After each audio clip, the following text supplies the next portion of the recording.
Sindh assembly में opposition leader haleem Adil Sheikh चयो आहे त लाड़काणो ऐं शिकारपुर में शहीद अहलकारनि जो केस IG सिंध ख़िलाफ़ दाख़िल कयो वञे। कचे में ज़रूरत पई त पाक फ़ौज जे ज़रिए ऑपरेशन कराए ख़ाली करायो वेंदो।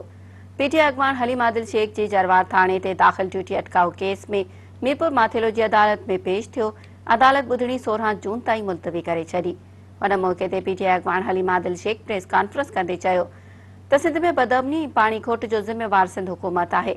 शिकारपुर ऐं लाड़काणो में शहीद अहलकारनि जो केस IG सिंध खे हटाए मथां दाख़िल थियणु घुरिजे। हुन जो त वफ़ाक़ सिंध जो पाणी नाहे रोकियो, मुल्क में पाणी जी खोट आहे। पंजाब में साॻी सूरत-हाल आहे। सूबाई वज़ीर सियासत करे रहिया आहिनि।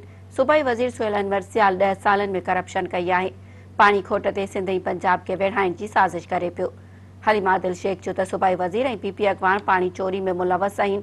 आम ज़मींदार ऐं PP मुखालफ़नि खे पाणी न पियो मिले। हुन जो त सखर ऐं लाड़काणो डिवीज़न में बदअमनी चोट चढ़ियल आहे। IG पुलिस गुम आहे। थाड़ेलनि जे रहमो करम ते छॾियो वियो आहे। ज़रूरत पवण ते फ़ौज ऑपरेशन कंदी। जल्द सिंध खे कच्छ ऐं पके जे धाड़ेलनि खां पाक कयो वेंदो।